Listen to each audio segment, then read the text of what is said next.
नमस्कार मित्रों, सुप्रभातम। आल्डिहाइड અને કીટોનના રાસાયણિક ગુણધર્મોનો આપ અભ્યાસ કરી રહ્યા હશો,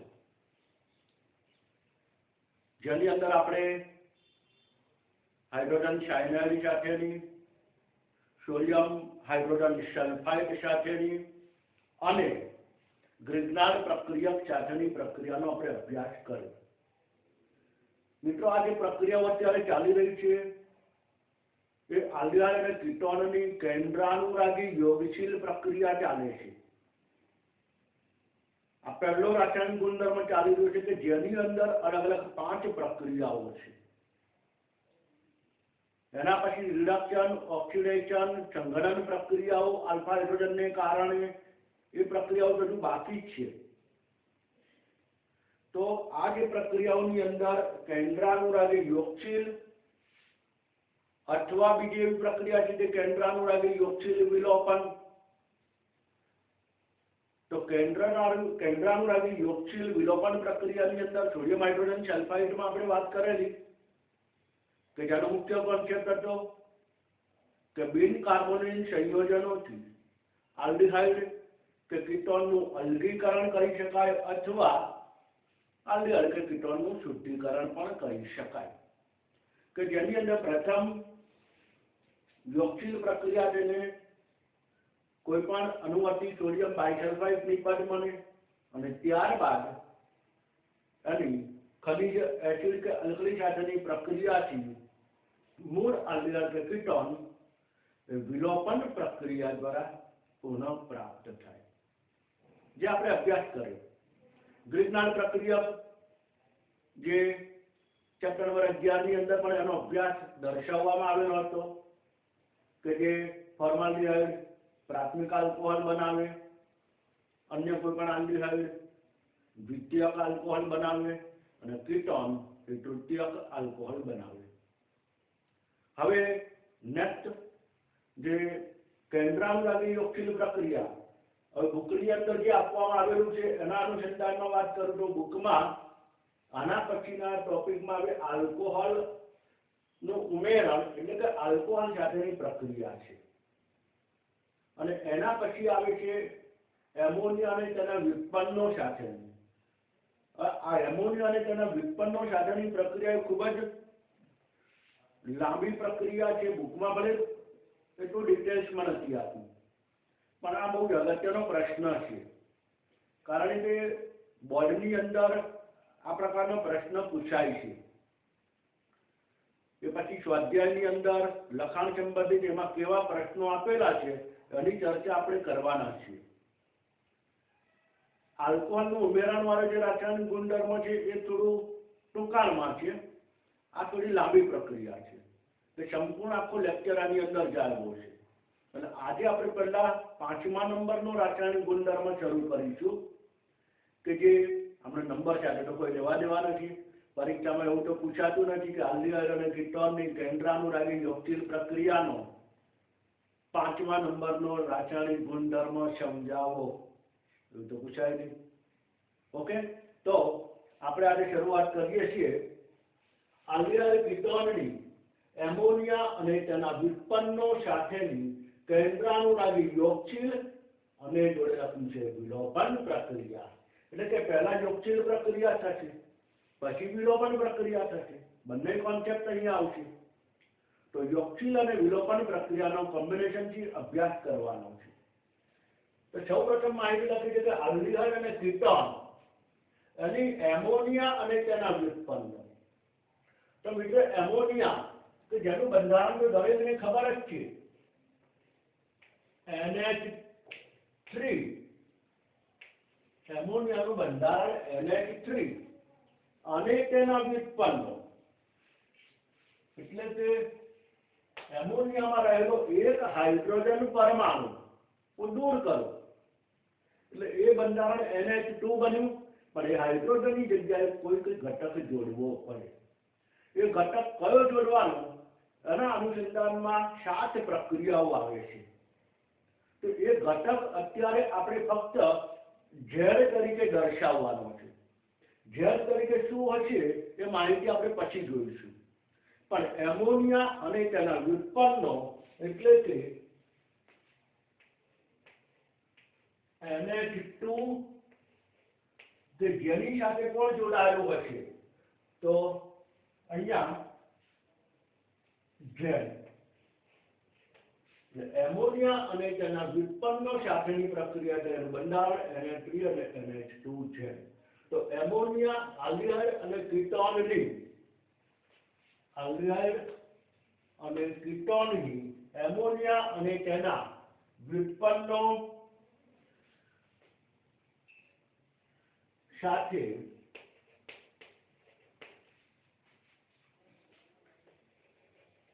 એસિડ ઉદ્દીપકની હાજરીમાં, એસિડ ઉદ્દીપક ખાસ ધ્યાનમાં રાખવાનો, એસિડ ઉદ્દીપકની હાજરીમાં પ્રક્રિયા થઈ રહી છે કેન્દ્રાનુરાગી યોગશીલ પ્રક્રિયાથી પ્રથમ મધ્યવર્તી નિપજ એટલે કે સંયોજન મળે છે. પ્રથમ આ પ્રક્રિયાથી મધ્યવર્તી સંયોજન, મધ્યવર્તી નિપજ મળશે.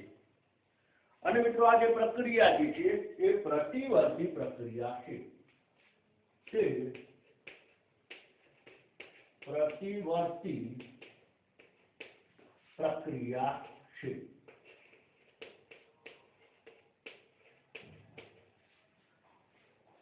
હવે આલ્ડીહાઇડ કીટોનની જે પ્રક્રિયા જે છે એ પ્રક્રિયા આપણે કેવી રીતે છે તો કોઈ પણ આલ્ડીહાઇડ હોય કે કીટોન હોય એના બંધારણમાં C ડબલ બોન્ડ O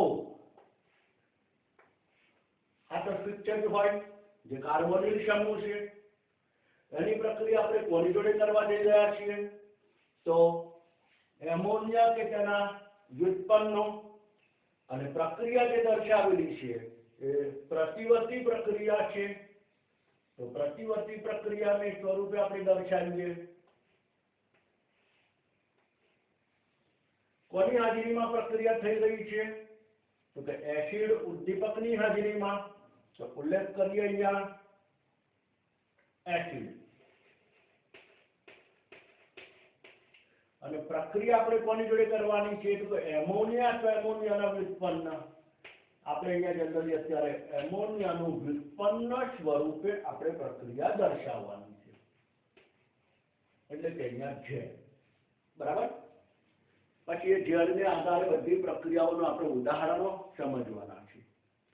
તો આલ્ડીહાઇડ અને કીટોનની અહીંયા જે કાર્બોનિલ સમૂહ જે C ડબલ બોન્ડ O કે જે કાર્બન અને ઓક્સિજન વચ્ચે ડબલ બોન્ડ ધરાવે છે, આ દ્વિબંધ ધરાવતા આ બંને પરમાણુ પર યોગ થાય, અને યોગ થાય એટલે કે યોગશીલ પ્રક્રિયા અને કેન્દ્રાનુરાગી યોગશીલ. તો આ જે કાર્બન પરમાણુ છે એ કાર્બન પરમાણુ સાથે આ NH2 આપણે પહેલેથી એક વાત કરી ચૂક્યા છે કે ઓક્સિજન જોડે હંમેશા કોણ જોડાય તો હાઇડ્રોજન. આ પહેલી જ્યારે આપણે ક્રિયાવિધિ સમજી ગયા ત્યારે વાત કરેલી હતી. તો ઓક્સિજન જોડવામાં એક હાઇડ્રોજન જોડાશે. દાખલા તરીકે બંધારણ આપણે આગળ પ્રક્રિયા દ્વારા કે જે મધ્યવર્તી નિપજ પ્રાપ્ત થાય છે. તો અહીંયા કાર્બોનિલ કાર્બન આ બેના સમૂહ, અહીંયા ઓક્સિજન પરમાણુ તો જોડાયેલો છે જ. તો આ ઓક્સિજન પરમાણુ સાથે કોણ જોડાશે તો આમાંનો એક હાઇડ્રોજન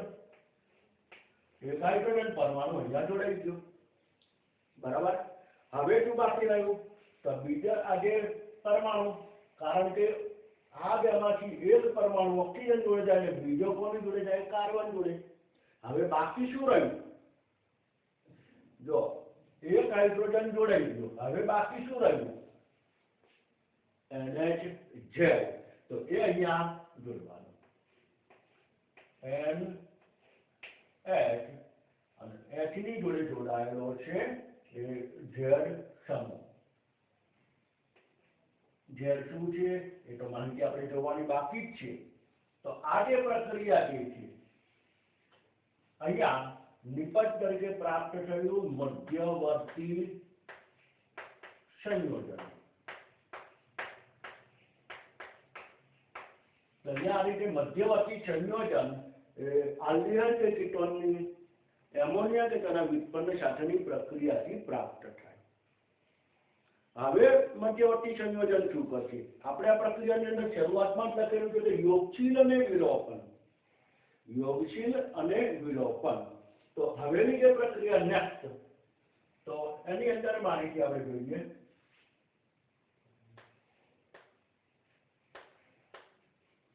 આ જે મધ્યવર્તી નિપજ બની છે તે કે આ મધ્યવર્તી સંયોજન, આ મધ્યવર્તી સંયોજન ઝડપથી નિર્જલીકરણ દ્વારા, નિર્જલીકરણ એટલે શું? પાણીનો અણુ દૂર કરવો, અને પાણીનો અણુ દૂર થાય એટલે વિલોપન પ્રક્રિયા। તો કઈક દૂર થાય તો વિલોપનનો કોન્સેપ્ટ નિર્જલીકરણ દ્વારા કૌંસમાં લખીએ વિલોપન પ્રક્રિયા। તો હવે તેથી નિપજ શું બનશે? નિપજ આપણે વાત કરીએ તો અહીંયા નિર્જલીકરણ પ્રક્રિયા। તો મિત્રો નિર્જલીકરણ પ્રક્રિયા થાય એટલે અંદરથી શું ઉડી જાય? પાણીનો અણુ। હવે સમજો કેવી રીતે પાણીનો અણુ દૂર થાય અને કોની કોની વચ્ચે ડબલ બોન્ડ બને, બરાબર? તો પાણીનો અણુ દૂર કરવા માટે અહીંયા તમને હાઇડ્રોજન અને ઓક્સિજન દેખાય છે। તો અહીંયાથી આપણે -H2O ત્યારે આપણે લખીએ તો કયા H2O દૂર થાય? તો અહીંયા બે હાઇડ્રોજન દેખાય છે અને આ એક ઓક્સિજન, એટલે OH અને આનો હાઇડ્રોજન H2O સ્વરૂપે દૂર થઈ જાય। તો બાકી શું રહે છે? તો કાર્બન, એની સાથે બે બંધ હતા જ। આ જે બંધમાંથી OH આખો નીકળી જવાનો અને આયા કહેવાનું એટલે OH વાળો ભાગ નીકળી ગયો। આ જે બંધ એમાં એક સિંગલ બોન્ડ એની અંદર છે જ, બરાબર? એ સિંગલ બોન્ડ છે એની જોડે N, આ H ના OH નીકળી ગયો છે, N અને Z રહે છે, N અને Z રહે છે। અને અહીંયાથી આ દૂર થવાને પરિણામે હું અહીંયા જો N અને Z લખું એટલે જે એડિટ આપણને અહીંયા દર્શાવવામાં આવેલો છે એ મુજબ અહીંયા N જે અહીંયા છે અને એની સાથે જોડાયેલો કોણ રહે છે? Z। હવે બંનેની સંયોજકતા વિચારો, કાર્બન અને નાઇટ્રોજન। કાર્બનની સંયોજકતા 4, એક બંધ ખૂટે છે। નાઇટ્રોજનની સંયોજકતા 3, એની પણ એક બંધ ખૂટે। તો બંને વચ્ચે કાર્બન અને નાઇટ્રોજન પરમાણુઓ વચ્ચે એ શું થશે? આ રીતે બંધ બનશે। તો આ વિલોપન પ્રક્રિયા થઈ અને આ પ્રમાણે અહીંયા નિપજ પ્રાપ્ત થાય। એટલે કે આ મધ્યવર્તી સંયોજન નિર્જલીકરણ દ્વારા એટલે કે વિલોપન પ્રક્રિયા દ્વારા પાણીનો અણુ દૂર કરે છે અને નિપજ શું બનાવે છે? આ પ્રકારની નિપજ એટલે કે નિર્જલીકરણ પ્રક્રિયા દ્વારા C double bond N Z પ્રકારની નિપજ આપે છે। આ અંતિમ નિપજ થઈ ગઈ તમારી। આ પ્રક્રિયા પૂર્ણ થઈ ગઈ। પહેલા કેન્દ્ર અનુરાગી યોગશીલ થી, પછી આ વિલોપન પ્રક્રિયા। Very good. આ પ્રક્રિયા ધીમી છે, આ પ્રક્રિયા ઝડપી છે। હવે એ બહુ ધીમી ઝડપીનો આપણે બહુ મહત્વ નથી અહીંયા અત્યારે। તો આ એક અહીંયા જનરલ પ્રક્રિયા દર્શાવી કે જે આલ્ડીહાઇડ અને કીટોનની એમોનિયા અને તેના વ્યુત્પન્નો સાથેની આ પ્રક્રિયા છે। હવે બુકની અંદર મિત્રો આ જે પ્રક્રિયા એ પણ સમજાવવામાં આવેલી નથી, ફક્ત એક કોષ્ટક આપી દીધેલું છે। આ કોષ્ટકની અંદર તમને એવું આપેલું છે કે ઝેડ તરીકે કોણ હોય, ત્યાર પછી એ ઝેડ તરીકે જોડાનાર જે પ્રક્રિયક છે એ પ્રક્રિયકનું નામ શું બને। એ ઝેડ તરીકે જોડાનાર પ્રક્રિયકના નામને આધારે એ નિપજનું બંધારણ અને નિપજનું નામ. નિપજનું જનરલ નામ શું લખાય, નિપજનું બંધારણ શું આવે, આ બધી જ માહિતી ખાલી કોષ્ટકમાં આપેલી છે, બીજી કોઈ જ માહિતી એમાં નથી. પરંતુ જ્યારે સ્વાધ્યાયના અને લખાણ સંબંધિત પ્રશ્નો જુઓ ત્યારે તમને એમ ખ્યાલ આવે કે આ બધું ક્યાં આવ્યું, આવી કોઈ પ્રક્રિયા તો આપણે અભ્યાસ જ નથી કરી. અને એટલા માટે આ જે પ્રક્રિયા એ ઇથેનોલ અને એસિટોન એટલે કે પ્રોપેનોનના ઉદાહરણ દ્વારા આપણે સમજવાનું છે. તો આ જે પ્રક્રિયા જે છે એ એમોનિયા અને તેના વ્યુત્પન્નો સાથેની પ્રક્રિયા છે. ફક્ત બદલાશે કોણ, ઝેડ. ઝેડ બદલો, પ્રક્રિયા બદલો, નિપજ બદલો, એક જ કોન્સેપ્ટ. હવે આ જે પ્રક્રિયા જે થાય છે એની અંદર ફરીથી સમજી લેજો ક્રિયાવિધિમાં આનો ઓક્સિજન અને આ NH2 ના 2 હાઇડ્રોજન આ દૂર થઈ જાય. જનરલ સમજો તો આમાંથી સીધું આ જુઓ, વચ્ચેનું ભૂલી જાઓ. આપણે મધ્યવર્તી નિપજ લખવાની જ નથી, બરાબર. આ સીધી વસ્તુ વિચારો તો આ ઓક્સિજન અહીંયા નથી ગયો, તો NH2 જે આ O આ H2 એ દૂર થઈ ગયા.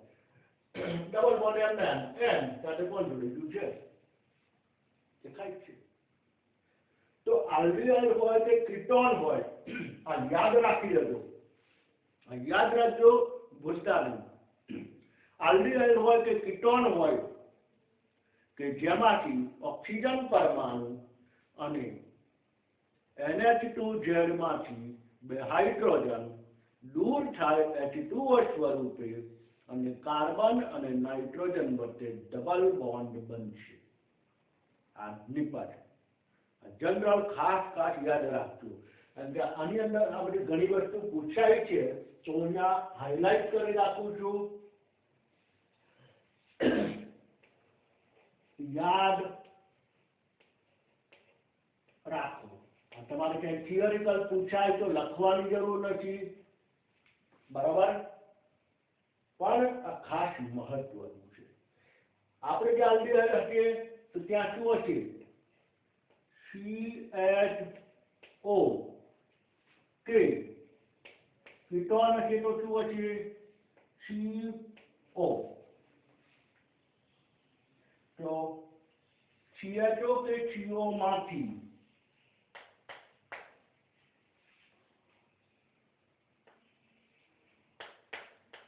ઓક્સિજન એટલે કે O અને કોણ, તો NH2 જે બી હોય તે, તો અને NH2 બાકી જે હોય કે જે હોય તે NH2 માંથી 2 હાઇડ્રોજન M કુલ શું દૂર થશે, તો H2O જે દૂર થશે, દૂર થઈને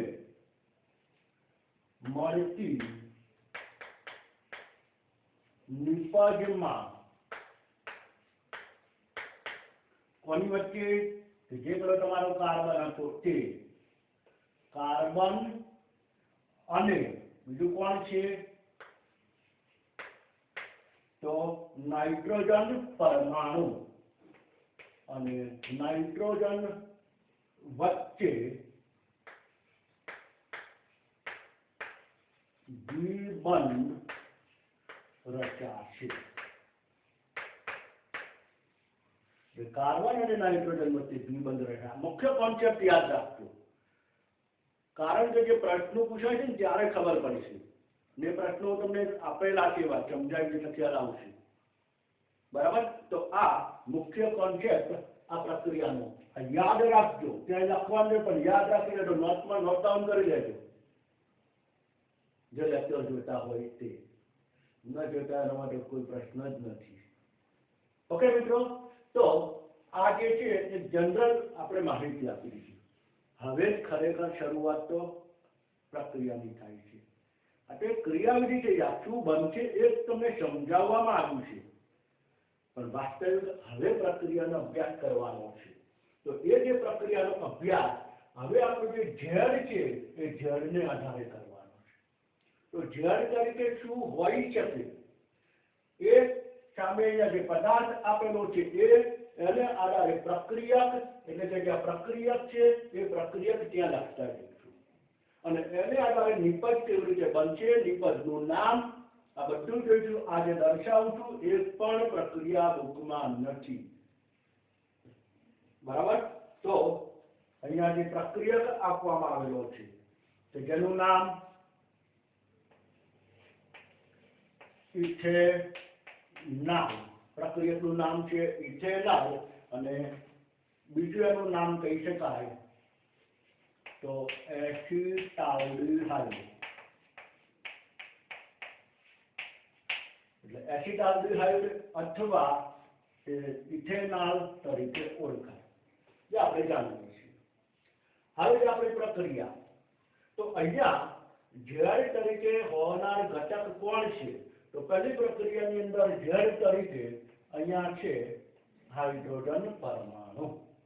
હવે મિત્રો ઝેડ તરીકે સમજો આપણે Na2Z, આ ઝેડ તરીકે હું અહીંયા મૂકી દઉં હાઇડ્રોજન, તો શું બની જાય? Na3. ઝેડ તરીકે હું હાઇડ્રોજન મૂકું એટલે 3 હાઇડ્રોજન એટલે Na3 બની ગયું. એટલે આપણે પ્રક્રિયા કોની જોડે કરવાની છે? Na3 જોડે.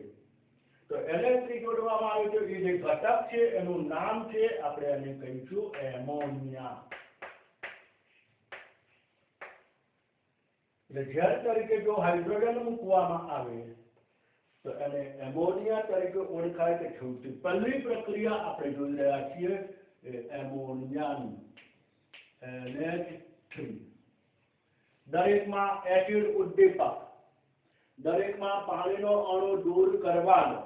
પાણીનો અણુ જે દૂર થશે કેવી રીતે થશે એ યાદ રાખવું, સમજાવી દીધેલું જ છે, છતાં હું દરેક વખતે સમજાવતો રહીશ. આપણે પ્રક્રિયા કોની જોડે કરી? ઇથેનોલ સાથે. ઇથેનોલની પ્રક્રિયા કોની જોડે કરી છે? એમોનિયા જોડે. તો ત્યાંથી શું નીકળશે અને અહીંયાથી શું નીકળશે? તો આપણે સ્પષ્ટ વાત કરી, જો CH હોય તો એમાંથી ઓક્સિજન કાઢી નાખો, એટલે અત્યારે કદાચ ઓક્સિજન દૂર કરી નાખો. તો ઓક્સિજન દૂર કરવામાં આવે તો જે એ લખાય છે એ શું લખાય? તો CH3CH. જો ઓક્સિજન દૂર કરીએ તો શું લખાશે? CH3CH. ઓકે.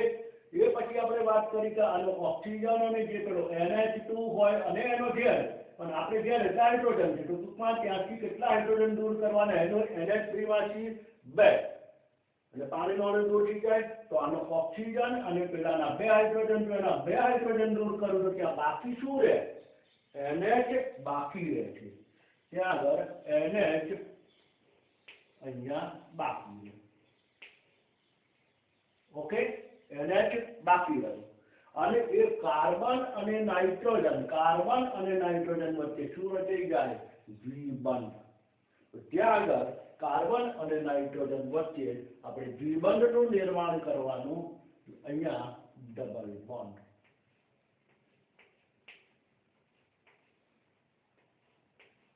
બરાબર? તો કાર્બન અને નાઇટ્રોજન વચ્ચે આ રીતે અહીંયા દ્વિબંધ બને. આ જે નિપજ બને એ નિપજનું જનરલ નામ, અહીંયા જનરલ નામ, અને ત્યાં આગળ આપણે જે પ્રક્રિયક બનશે કે જે નિપજ બની એનું નામ એ જે તે ઉદાહરણને આધારે આપીશું.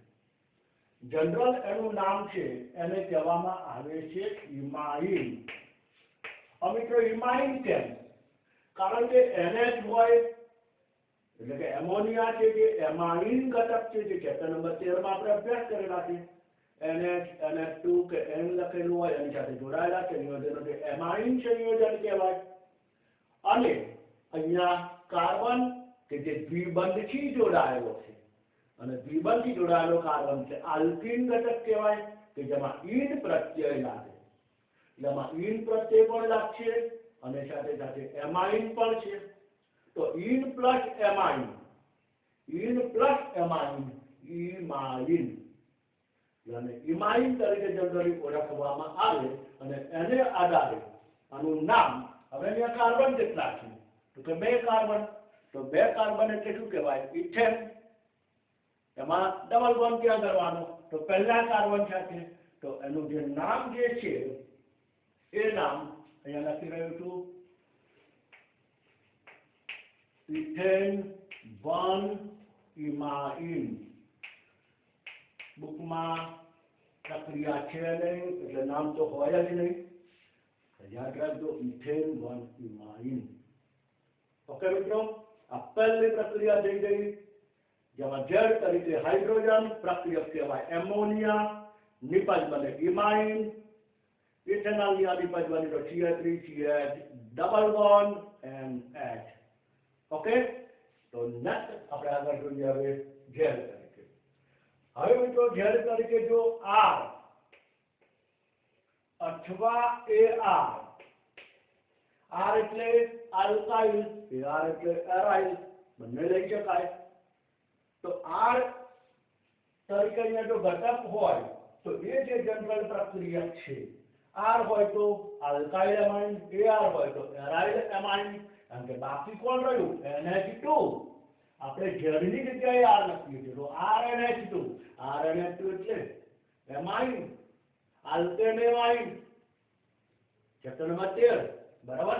અહીંયા જનરલ હવે લખવામાં આવે છે વિસ્થાપિત એમાઇન. વિસ્થાપિત એમાઇન તરીકે ઓળખવામાં આવે.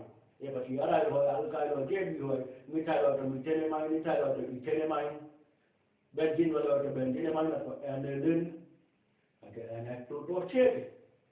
ઓકે, હવે એની પ્રક્રિયા આપણે જે કરવાની છે તો અહીંયા R તરીકે આપણે એક ઉદાહરણ લઈએ. R તરીકે આપણે ઉદાહરણ લઈને પ્રક્રિયા કરીએ તો આપણી જે પ્રક્રિયા અહીંયા જે કરવાની છે કે જેની અંદર મુખ્ય ઘટક તો તમારો NH2 છે. NH2 બરાબર. આ NH2 સાથે કોણ જોડાઈ રહ્યું છે? ઝેડ. તો ઝેડ તરીકે આપણે કોને અહીંયા ગણતરી લીધી? તો R એટલે હું અહીંયા દર્શાવું છું CH3, મિથાઇલ સમૂહ. તો આ જે છે મિથેન એમાઇન સાથેની પ્રક્રિયા. તો મિથેન એમાઇન સાથેની આ પ્રક્રિયા છે એના દૂર પણ શું થાય? તો કે H2O. કેવી રીતે? તો આના 2 હાઇડ્રોજન, આનો ઓક્સિજન. તો આપણે વાત કરી કે નાઇટ્રોજન સાથેનો જે NH2 નો જે 2 હાઇડ્રોજન એ દૂર કરવાના, આ નહીં. આની જોડે જ રિએક્શન ખાસ યાદ રાખજો. કારણ કે એમોનિયા અને તેના વિસ્ફોટનો સાથેની પ્રક્રિયા છે. આનો ઓક્સિજન, આના 2 હાઇડ્રોજન એટલે કે માઇનસ H2O અહીંયાથી દૂર થયું. તો નિપજમાં તો CH3CHO ઓ ગયો, CH3CH તો રહેશે જ. એટલે દરેકની અંદર તમારે CH3CH તો રહેશે જ, એમાં કોઈ ફેરફાર નહીં થાય. બાકી શું રહ્યું? તો જો અહીંયા 2 હાઇડ્રોજન નીકળી ગયા એટલે N.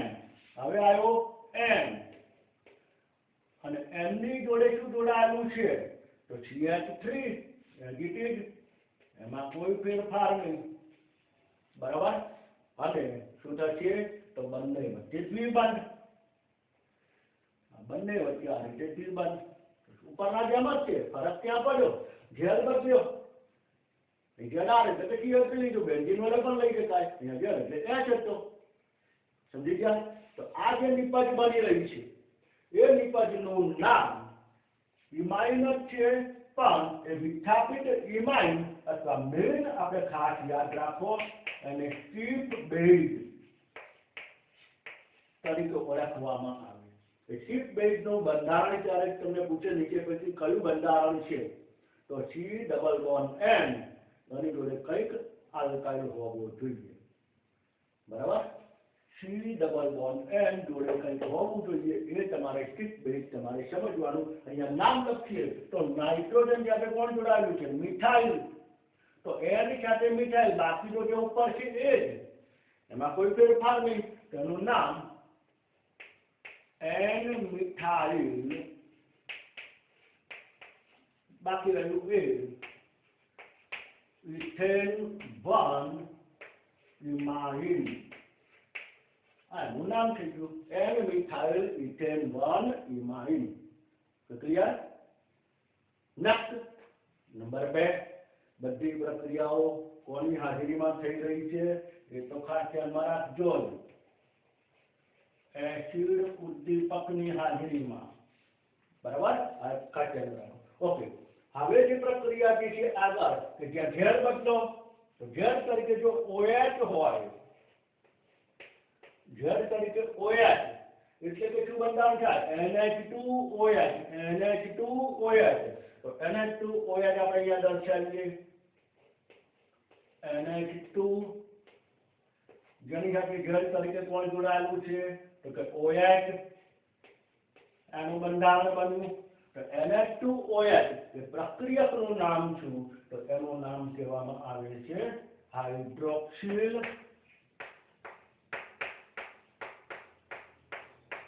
એમાઇન. એને કહેવામાં આવે છે હાઇડ્રોક્સિલ એમાઇન. હવે મિત્રો આજે પ્રક્રિયા કરીએ. હવે બહુ સ્પષ્ટ ક્લિયર થતું રહેશે.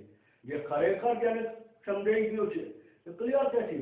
અહીં ઓક્સિજન, અહીં બે હાઇડ્રોજન, તો નીકળી ગયો CH3CH. એ તો આપણે લખવાનું છે CH3CH.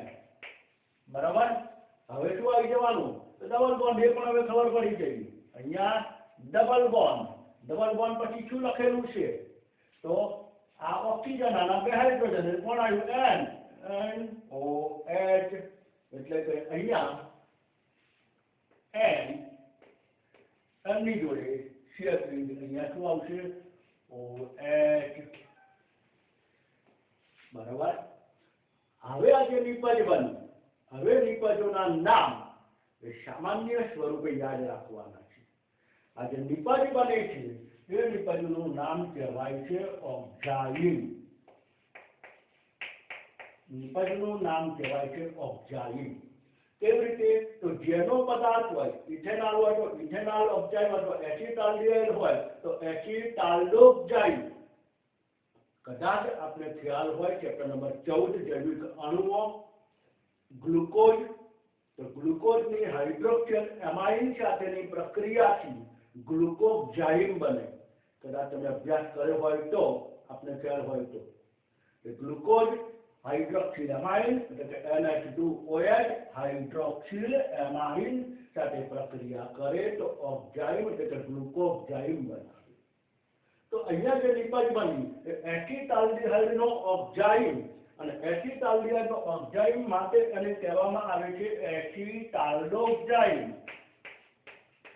એસિટાલ્ડોક્ઝાઇન તરીકે ઓળખવામાં આવે. પ્રક્રિયા દરમિયાન આ તો ભૂલવાનું જ નહીં, H2O દૂર કર્યો.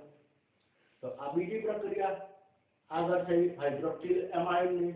જો બદલાય છે શું? ઝેર. ઝેર બદલાય છે પ્રક્રિયાઓમાં તમારે ફેરફાર થતો જાય છે. સમજાઈ ગયું? નેક્સ્ટ આગળ ઇથેનોલની પ્રક્રિયા તરફ જોઈએ. શું કરશું? ઝેર બદલો તો હવે ઝેર તરીકે અહીંયા લખવામાં આવે છે NH2. તો ઝેર તરીકે NH2 હોય તો અહીંયા શું થાય? NH2 એટલે આપણે જે અહીંયા પ્રક્રિયા કરવાની છે એ પ્રક્રિયામાં NH2 અને ફરી પાછું બીજું કોણ આવ્યું? NH2. કારણ કે ઝેર પોતે જ અહીંયા NH2 છે. બરાબર? શું નીકળી જવાનું? પાણીનો અણુ. એટલે દૂર થવાનું જ છે. બરાબર મિત્રો? હવે કેવી રીતે?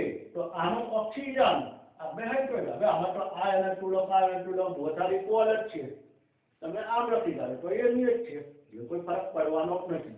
પણ આ ઓક્સિજન, આ બે હાઇડ્રોજન, એક તો નીકળી ગયો તો આ તો આમનું આમ જ રહેવાનું. એટલે કે આ બંધારણમાં કોઈ ફેરફાર નહીં. કે જે CH3CH. ત્યાર પછી શું બની રહ્યું છે? તો ડબલ બોન્ડ, દ્વિબંધ. દ્વિબંધ બન્યા પછી કોણ આવશે? તો અહીંયા એની સાથે કોણ જોડાય છે? હવે આ નાઇટ્રોજન પરમાણુ અને ત્યારબાદ કોણ આવશે એટલે કે ઝેડ એટલે H2O નીકળી ગયું CH ડબલ બોન્ડ N બાકી શું રહ્યું NH2 એટલે અહીંયા NH2 બરાબર મિત્રો તો આ જે છે અહીંયા આ રીતે પ્રક્રિયકને જોડવાથી અહીંયા જે નિપજ બન્યું હવે નિપજનું નામ તો અહીંયા આપણે પહેલા તો પ્રક્રિયકનું નામ શું બને NH2 જોડવાથી જે પ્રક્રિયક બનશે એને કહેવામાં આવે છે હાઇડ્રોજન અને જે નિપજ બને એ નિપજનું નામ લખવામાં આવે છે હાઇડ્રોજન હવે બધી નિપજમાં આ જ આવશે હાઇડ્રોજન તેના આધારે હાઇડ્રોજન એવા અલગ અલગ સ્વરૂપો આવશે તો આ જે નિપજ બની અને ઇથેનોલ હાઇડ્રોજન અથવા એસિટાલ્ડિહાઇડ હાઇડ્રોજન તરીકે ઓળખવામાં આવે બીજું કોઈ આમાં બોલવાની જરૂર નથી બરાબર બાકી જનરલી ઇથેન 1 એમાઇન ને N એમિડો ઇથેન 1 એમાઇન બોલી શકાય પણ આપણે એ બધી વસ્તુ અહીંયા દર્શાવતા નથી જે મુખ્ય જરૂરી છે એ જ માહિતી આપણે આપીએ તો અહીંયા આપણે કહીશું એસિટાલ્ડિહાઇડ હાઇડ્રોજન એસિટાલ્ડિહાઇડ હાઇડ્રોજન તરીકે અમે ઓળખીશું બરાબર મિત્રો તો આ છે હાઇડ્રોજન સાથેની પ્રક્રિયા આ પ્રક્રિયા ખાસ યાદ રાખજો અત્યારે તમને કહી રહ્યો છું CH3CSO એસિડ ઉદ્દીપકની હાજરીમાં હાઇડ્રોજન સાથેની NH2 સાથેની પ્રક્રિયા યાદ રાખજો કારણ કે કમિંગ સૂન આવી બીજી એક પ્રક્રિયા એ નેક્સ્ટ લેક્ચરની અંદર આવવાનું છે બરાબર તો એ વખતે આપણે આને સમજવાનું છે એટલા માટે આ ખાસ યાદ રાખજો કે તેમાં થોડો ફેરફાર છે કે એસિડની જગ્યાએ બેઝ આવશે આખી પ્રક્રિયા અલગ થશે MCQ ની અંદર પૂછી શકે એટલા માટે ખાસ યાદ રાખવાનું છે ઓકે મિત્રો તો અહીંયા ઇથેનોલની હાઇડ્રોજન સાથેની પ્રક્રિયા નંબર 4 પૂર્ણ થઈ હજુ બાકી જે 3 પ્રક્રિયા બુકમાં એ પણ નથી બરાબર તો ઇથેનોલની હવેની જે પ્રક્રિયા કોને આધારે તો ઝેડને આધારે તો હવે જે ઝેડ લખવાનો છે એ NH અને એની સાથે આ રીતે બેન્ઝીન વળે એટલે કે શું થયું બેન્ઝીન ઉપર NH2 સમજાયું અને NH2 પછી NH બેન્ઝીન એટલે કે બેન્ઝીન ઉપર NH2 છે આ પ્રક્રિયા છે અને એ પ્રક્રિયાને આધારે અહીંયા જે પ્રક્રિયક બને તો એ પ્રક્રિયકનું બંધારણ કેવું બનશે તો આ સ્વરૂપે બનશે NH2 કે જે આપણો મુખ્ય ઘટક છે જ જેની સાથે હવે કોણ જોડાશે તો ઝેડ ઘટક કે જે NH અને આ રીતનું બેન્ઝીન બને બરાબર પહેલા જે નામ હતું શું હતું હાઇડ્રોજન ત્યારે હાઇડ્રોજન હતું NH2 હતું તો NH2 માં જઈએ એક H2 શું કરીને બેન્ઝીન જોડી દીધો અને માટે એનું નામ બન્યું ફિનાઇલ હાઇડ્રોજન અને ફિનાઇલ હાઇડ્રોજન તરીકે ઓળખવામાં આવે અને નિપજ બને તમને એમ કહ્યું કે હાઇડ્રોજન તો હાઇડ્રોજન એ રીતે નામ બદલાતું રહેશે બીજો કોઈ ફેરફાર થશે નહીં તો આ જે નિપજ બને એ નિપજનું નામ અત્યારથી આપણે જોઈ લઈએ તો ફિનાઇલ હાઇડ્રોજન જીનમાંથી ધોન થશે આટલો જ ફરક પડશે બધાનો તો આ ફિનાઇલ હાઇડ્રોજન સાથેની પ્રક્રિયાથી ફિનાઇલ હાઇડ્રોજન નિપજ બને અને એ નિપજને આગળ પ્રક્રિયા કરીએ કે જેની અંદરથી શું દૂર થવાનું છે તો H2O કેવી રીતે H2O દૂર થવાના તો બે હાઇડ્રોજન ઓક્સિજન એટલે કે CH3CH તો રહેવાનું જ છે એમાં કોઈ ફેરફાર નહીં તો અહીંયા લખીએ આપણે CH3CH ઓકે ત્યાર પછી બંને વચ્ચે શું આવી જશે તો દ્વિબંધ દર્શાવીએ બંને વચ્ચે તો અહીંયા દ્વિબંધ ઓકે હવે દ્વિબંધ દર્શાવ્યા પછી એની જોડે કોણ આવશે તો કે નાઇટ્રોજન પરમાણુ કયો નાઇટ્રોજન પરમાણુ આ અને આના 2 હાઇડ્રોજન ઓક્સિજન દૂર થઈ ગયા છે એટલે હવે આ નાઇટ્રોજન પરમાણુ અને તે નાઇટ્રોજન સાથે કોણ જોડાશે તો જેલ જે ઘટક છે NH બેન્ઝીન વલય બરાબર આ જે નિપજ બન્યું આની જેમ જ એસિટાઇલ હાઇડ્રેજન કેમ કારણ કે હાઇડ્રેજન હતું તો અહીંયા શું ફરક પડે ફિનાઇલ હાઇડ્રેજન શબ્દ લાગશે તો ના એસિટાલ્ડિહાઇડમાં ઇથેનોલ ફિનાઇલ હાઇડ્રેજન પણ કહેવાય અને એસિટાલ્ડિહાઇડ ફિનાઇલ હાઇડ્રેજન પણ કહેવાય એટલે આનું નામ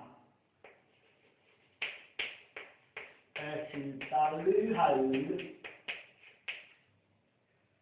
ફિનાઇલ હાઇડ્રેજન એસિટાલ્ડિહાઇડ ફિનાઇલ હાઇડ્રેજન તરીકે ઓળખાય તો આ પ્રક્રિયા નંબર 5 હવે 2 જ પ્રક્રિયાઓ બાકી છે એમાંની છઠ્ઠા નંબરની પ્રક્રિયા કે જેને આપણે આગળ જોઈએ તો કોને આધારે ઝેડ બદલો પ્રક્રિયા કરો તો ઝેડ તરીકે હવે જે ઘટક છે એ તેમાં NH ત્યારબાદ બેન્ઝીન વલય જેમ છે એમ જ અને હવે જે જેલ ઘટક છે એની અંદર ખાસ તમારે માહિતી ધ્યાનમાં રાખવાની કે અહીંયા આ પોઝિશન ઉપર અહીંયા NO2 જોડાયેલો હોય બરાબર અને બીજી આ એક પોઝિશન છે કે જ્યાં પણ અહીંયા જોડાયેલું હોય NO2 હવે આનું નામ શું આ જેલ ઘટક છે આગળ કોણ છે NH2 પછી અહીંયા NH પછી બેન્ઝીન વલય NO2 તો અહીંયા જે બેન્ઝીન વલય ઉપર જે NO2 છે એ સમજી લો આ કાર્બન પહેલો આ કાર્બન બીજો ત્રીજો ચોથો તો કયા નંબરના કાર્બન ઉપર NO2 છે તો બીજા અને ચોથા એટલે કે 2,4 ડાયનાઇટ્રો બાકી બંધારણ કયું છે આ જ એટલે કે ફિનાઇલ હાઇડ્રેજન એટલે આ પ્રક્રિયા કે જેનું નામ શું બને 2,4 ડાયનાઇટ્રો ફિનાઇલ હાઇડ્રેજન પ્રક્રિયાનું નામ લખું છું 2,4 ડાયનાઇટ્રો ફિનાઇલ હાઇડ્રેજન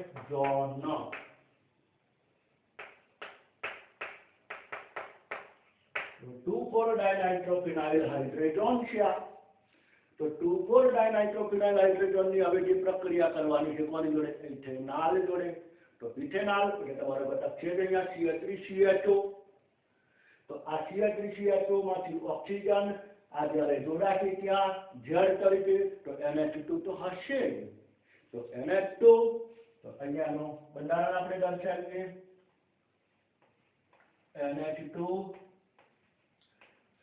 સાથે કોને જોડીશું તો ઝેડ તરીકે જ્યાં છે ત્યાં NH જેની સાથે બેન્ઝીન વલયના આ 2 ભાગ ઉપર વિસ્થાપન ત્યાં આગળ શું જોડેલું હશે તો કે NO2 અહીંયા પણ NO2 જેને કહેવાય 2,4 ડાયનાઇટ્રોફિનાઇલ હાઇડ્રેજન નિપજ બને શું કહેવાય 2,4 ડાયનાઇટ્રોફિનાઇલ હાઇડ્રેજન ફરક એટલો જ બીજું કોઈ ફરક પડશે નહીં બરાબર અહીંયા જે NH2 જો આજે પ્રક્રિયા કરશે તો શું જોશે કે આમાં ઓક્સિજન આના 2 હાઇડ્રોજન H2O હવે ક્લિયર થઈ ગયું છે લગભગ ના થઈ ગયું તો હવે તો સમજવું જ પડે બરાબર ઓકે તો 2 હાઇડ્રોજન એક ઓક્સિજન તો નીકળી ગયા શું રહે છે તો CH3CH તો અહીંયા CH3CH ત્યારબાદ જે આપણે દર્શાવીએ છીએ મુજબ શું આવશે ડબલ બોન્ડ પછી શું આવવાનું હવે તો N કારણ કે આનો N 2 હાઇડ્રોજન ઓક્સિજન ગયા એટલે હવે N સાથે કોને જોડી દેવાનું ઝેડ કે આ જે ઘટક છે એ એડિટ મૂકી દેવાનો છે એટલે એ ઘટક કે જેમાં NH બેન્ઝીન વલય અને એ બેન્ઝીન વલયમાં બીજા અને ચોથા ઉપર કોને મૂકવાના? NO2 આ પણ NO2 આ પણ NO2 નામ શું બનશે? ઉપર લખેલું છે એસિટાલ્ડિહાઇડ ફિનાઇલ હાઇડ્રોજન એટલું તો હતું જ નવું કોણ આવ્યું 2,4 ડાયનાઇટ્રો એટલું જ નવું આવ્યું બરાબર એટલે આનું જે નામ જે છે એ જનરલ નામ આગળ લખીએ તો અહીંયા 2,4 ડાયનાઇટ્રો ફિનાઇલ અને બાકી બધું હાઇડ્રોજન 2,4 ડાયનાઇટ્રોફિનાઇલ હાઇડ્રોજન તરીકે ઓળખવામાં આવે. હવે મિત્રો અહીંયા એક ખાસ અગત્યની માહિતી આપણે ધ્યાનમાં રાખીશું. આ જે 2,4 ડાયનાઇટ્રોફિનાઇલ હાઇડ્રોજનની બુકની ઘણી બધી જગ્યાએ આ સ્વરૂપે દર્શાવેલું છે એટલે આપણે એ સ્વરૂપ પણ યાદ રાખીશું. 2,4 જનરલ નિપાત આ રીતે પણ બોલીશું 2,4 ડાયનાઇટ્રો ડાય એટલે ડી નાઇટ્રો એટલે કે N ફિનાઇલ નો P એટલે કે અને 2,4-DNP વ્યુત્પન્ન પણ કહેવામાં આવે છે. ઘણી બધી જગ્યાએ 2,4-DNP વ્યુત્પન્ન તે આપેલો છે. 2,4-DNP વ્યુત્પન્ન આ 2,4-DNP વ્યુત્પન્ન કહેવાય. આ જે ઘટક બન્યો છે એ 2,4-DNP કારણ કે DNP ડાયનાઇટ્રોફિનાઇલ બાકી તો જે હતું એનું ને જ તો આ 2,4-DNP તરીકે ઓળખાશે. ખાસ આપણે યાદ રાખજો કારણ કે જરૂરી છે કારણ કે ક્યાંક MCQમાં ઘણી બધી જગ્યાએ એનો ઉલ્લેખ થતો હોય છે. 2,4-DNP તરીકે એને ઓળખવામાં આવે તો આ એક જનરલ માહિતી આની ખાસ ધ્યાનમાં રાખજો. 2,4-DNP બરાબર મિત્રો આ છે એ 6 નંબરની પ્રક્રિયા છે. હવે અંતિમ પ્રક્રિયા જે બાકી રહી એ કે જેમાં ઝેર તરીકે શું હોય તો ઝેર તરીકેનો ઘટક જેમાં NH3 double bond O NH2 ક્યાં લાગેલો હોય? અહીંયા NH2 પછી NHCO NH2 એટલે કે હું અહીંયા પ્રક્રિયા લખું. હવે આ ખાસ સમજવાની છે પ્રક્રિયા NH2 ત્યાર પછીનો ઝેર ઘટક એટલે શું છે? NHCO NH2 બરાબર. કેવી રીતે પ્રક્રિયા થઈ રહી છે તો આનો ઓક્સિજન અને બે હાઇડ્રોજન H2O દૂર થાય એ તો આપણે જનરલ માહિતી અત્યાર સુધી આપણને ખબર છે. તો અહીંયા આ રીતે H2O દૂર થાય. હવે જે આ H2O દૂર થયા પછી અહીંયા જે પ્રક્રિયા છે એ ખાસ સમજજો કારણ કે આ બાજુ પણ NH2 છે આ બાજુ પણ NH2 છે. તો આ બેમાંથી કયો NH2 દૂર થાય એ મુખ્ય પ્રશ્ન છે. આ બેમાંથી કયો NH2 દૂર થાય એ મુખ્ય પ્રશ્ન. આ જે પ્રક્રિયા જે છે બધી જે કેન્દ્રાનુરાગી યોગશીલ હતી અત્યાર સુધી તો કઈ એવો પ્રશ્ન નથી બન્યો. અહીંયા હતો પણ બંને બાજુ NH2 હતા એટલે ગમે તે NH2 લખો કોઈ ફરક પડશે નહીં. હું આ બે હાઇડ્રોજન કાઢી નાખું તો NH2 છે. હું આ બે હાઇડ્રોજન કાઢું તો પણ NH2 છે એવું કોઈ ફરક નથી પડતો. અહીંયા જો હું આ હાઇડ્રોજન કાઢું તો શું બને? NHCO NH2 થાય અને આ હાઇડ્રોજન કાઢું તો NCO ફરક પડી જાય છે. અહીંયા NH પછી CO આવે અહીંયા N પછી તરત CO આવે. તો આ બેમાંથી કયો હાઇડ્રોજન દૂર કરવો? કારણ કે તમને ઘણી વખત શું કરે MCQ તરીકે બુકમાં પણ આવો પ્રશ્ન છે MCQ તરીકે આને શું કરે ઊંધું કરી નાખે અને તમને તેની નિપટ લખો 4 વિકલ્પ આપેલા હોય. હવે તમે આ ઊંધું લખ્યું અને તમને આ જ હાઇડ્રોજન દૂર કરવાનું ને કારણ કે તમને જાહેર કહ્યું છે NH2 અને બે હાઇડ્રોજન કાઢી નાખો એટલે તમે આ બે હાઇડ્રોજન દૂર કરી નાખો. વાસ્તવિક એનર્જી. શા માટે એ આપણે પહેલા સમજી લઈએ કે આ બેમાંથી કયો નાઇટ્રોજન પ્રક્રિયા તે કેન્દ્રાનુરાગી યોગશીલ, બધી જ કેન્દ્રાનુરાગી યોગશીલ જ હતી. પણ આ નાઇટ્રોજન પ્રક્રિયા કરે કે આ નાઇટ્રોજન પ્રક્રિયા કરે એ મહત્વનું છે. આ નાઇટ્રોજન બંધારણ આખું છે એ બંધારણ તમારું આ રીતે હું અહીંયા બેઝિક લખું છું. હાઇડ્રોજનને અત્યારે કોઈ લેવા દેવા નથી. અહીંયા જે છે N, અહીંયા C, ડબલ બોન્ડ O અને પછી અહીંયા N. આ જનરલ એનું બંધારણ, મેં હાઇડ્રોજન નથી લખ્યું. બરાબર મિત્રો? હવે કેન્દ્રાનુરાગી યોગશીલ પ્રક્રિયા, આ નાઇટ્રોજન પરમાણુ કે જેની ઉપર અબંધકારક ઇલેક્ટ્રોન યુગ્મ હોય. આપણે આ નાઇટ્રોજન સાથે કોઈ લેવા દેવા નહીં, કારણ કે આજુબાજુના બે નાઇટ્રોજન આ NH2 કોણ હાઇડ્રોજન આપે, કોણ પ્રક્રિયા કરે એની ચર્ચા ચાલી રહી છે. તો આ બંને નાઇટ્રોજન પરમાણુ ઉપર આ રીતે લોન પેર હોય. કેન્દ્રાનુરાગી યોગશીલ કેન્દ્ર તરફ જવાનું છે. કેન્દ્ર તરફ કોનું આકર્ષણ હોય? ઇલેક્ટ્રોનનું. તો આ ઇલેક્ટ્રોન અહીંયા કેન્દ્રના કાર્બનને આપવાના છે, કારણ કે C ડબલ બોન્ડ O સાથેની પ્રક્રિયા છે. અહીંયા એની પાસે જો ઇલેક્ટ્રોન હોય તો ઇલેક્ટ્રોન કાર્બનને આપે અને એ જોડાય કાર્બન સાથે. કોણ જોડાય? નાઇટ્રોજન. જો ઇલેક્ટ્રોન આપવા માટે એની જોડે રહેતા હોય તો એ આપી શકે. જો ઇલેક્ટ્રોન ન રહેતા હોય તો ન આપી શકે. પણ દેખાય તો છે બંને એની જોડે. પરંતુ મિત્રો double bond next lone pair સંસ્પંદન થાય. આ નિયમ છે.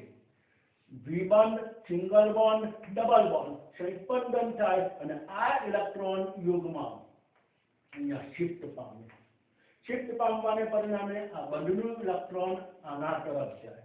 એટલે કે જે બંધારણ નવું જે મળે એ બંધારણ આવું થાય. નાઇટ્રોજન જેની સાથે અહીંયા આ રીતે N, પછી C, પછી N આવી પરિસ્થિતિ છે. અહીંયા ડબલ બોન્ડમાંથી હવે ઓક્સિજન એકલું થઈ જશે, સિંગલ બોન્ડ. અને બાકી જે રહ્યું આ બંધનું ઇલેક્ટ્રોન અહીંયા આવ્યું એટલે અહીંયા બની ગયું દ્વિબંધ. અહીંયા શું બની જશે? દ્વિબંધ. બાકી આની જોડે જે છે એની સાથે આપણે કોઈ લેવા દેવા અત્યારે છે નહીં. તો અહીંયા દ્વિબંધ બનશે એટલે આ માઇનસ બનશે અને આ એ પ્લસ બનશે. ત્યારે બંધારણ તરીકે ખ્યાલ આવે. આ એક બેઝિક આપણે સંસ્પંદન કરવાનું જ નથી. આપણે તમને સમજાવી રહ્યો છું કે આમાંથી કયો હાઇડ્રોજન દૂર થાય. એટલે કે હવે આ નાઇટ્રોજન પરમાણુનું લોન પર જો જતું રહ્યું, ખરેખર ઇલેક્ટ્રોનિકમાં કોને આપવાનું હતું? પેલા કાર્બનને. તો આ નાઇટ્રોજન પરમાણુ એટલે કયો? જે CO જોડે જોડાયેલો છે એ ઇલેક્ટ્રોન યુગ્મ આપી શકે નહીં. બરાબર? અથવા આપવાની વૃત્તિ ઓછી બનશે. હવે આની વાત કરીએ. આની અંદર lone pair single bond double bond સંસ્પંદન ન થાય એ બાજુ. સંસ્પંદન તો આનું જ થશે. સંસ્પંદનની સામે આનું જે સંસ્પંદન થશે, આનું સંસ્પંદન શક્ય નથી.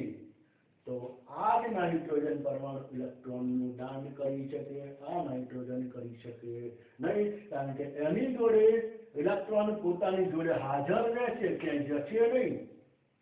હવે જો તમારે હાઇડ્રોજન દર્શાવે તો ખાલી દર્શાવી દો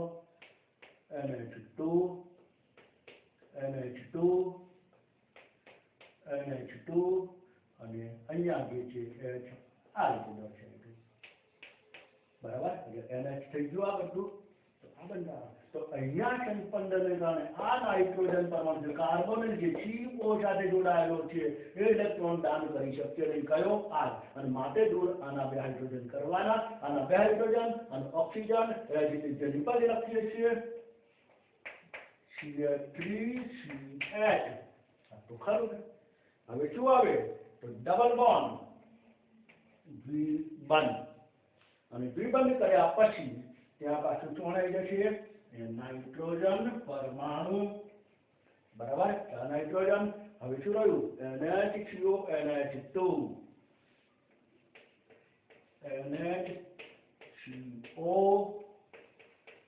NH2 નિપજ અને પ્રક્રિયા બધાનું નામ તો બાકી જ છે.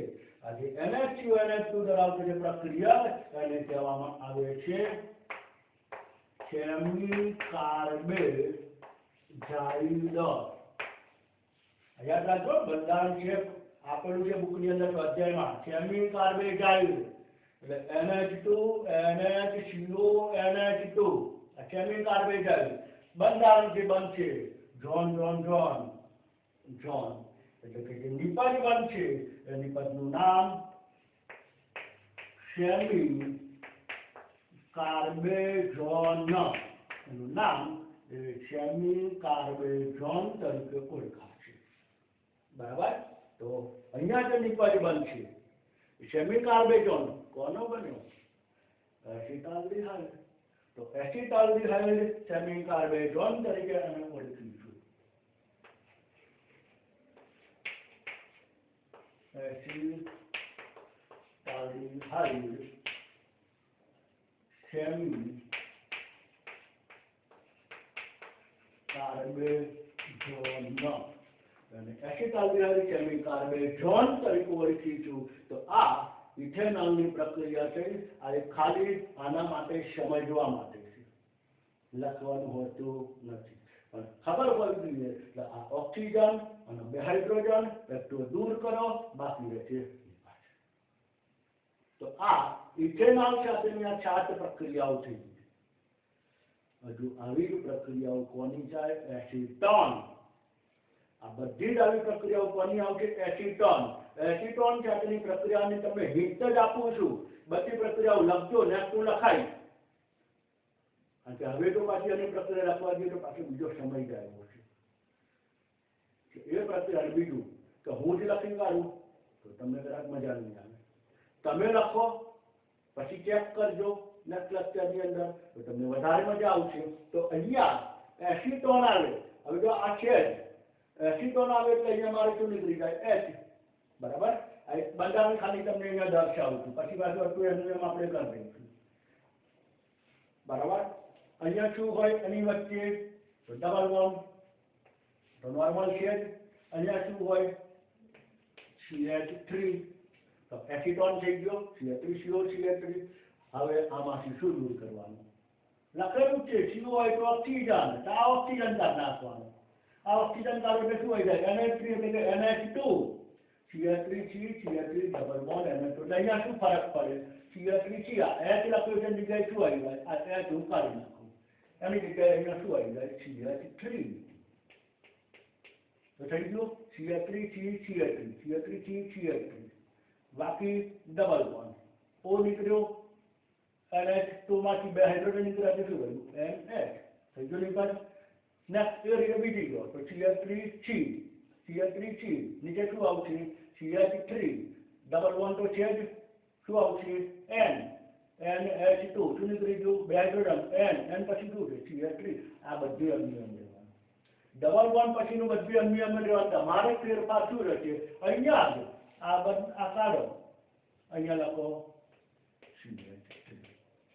બાકી અનિયમ જે દ્વિબંધ છે તો દ્વિબંધ જ રહેવાનું આ જ વસ્તુ નામમાં શું બને પછી હું તમને એ વખતે નામ લખાવીશ પણ તમારી રીતે આવી સાથે સાથે પ્રક્રિયા લખવાનો પ્રયાસ કરજો દરેકમાં CH3C CH3 બાકી અમને CH3C CH3 CH3C CH3 CH3C CH3 CH3C CH3 બધું જગ્યા નામ હું તમને સમજાવીશ કે કેવી રીતે લખવા બરાબર હવે આપણે જે હતું એ મૂળભૂત જેમ છે એમ એ વસ્તુ આપણે ફરીથી પાછી દર્શાવી દઈએ તો અહીંયા નહીં તો પાછા કોઈ નિયમ છે કે આ નવી પ્રક્રિયા અહીંયા ક્યાંથી આવી તો જે છે એ રીતે જ આપણે આને ફરીથી દર્શાવી દઈએ તો અહીંયા જે આપણે ઘટક હતો CH3CHO કારણ કે ઇથેનોલની પ્રક્રિયા છે તો અહીંયા પણ એમ જ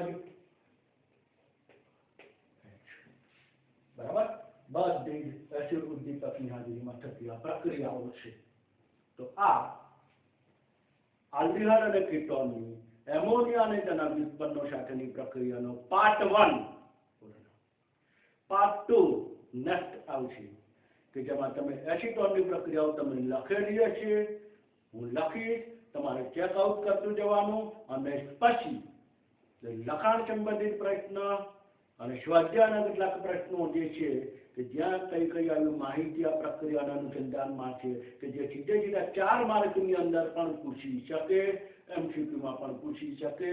એ કેવી રીતે પૂછાય એની માહિતી આપણે નેક્સ્ટ લેક્ચરમાં જોઈશું. તો નેક્સ્ટ લેક્ચર સુધી સૌને જય સ્વામિનારાયણ.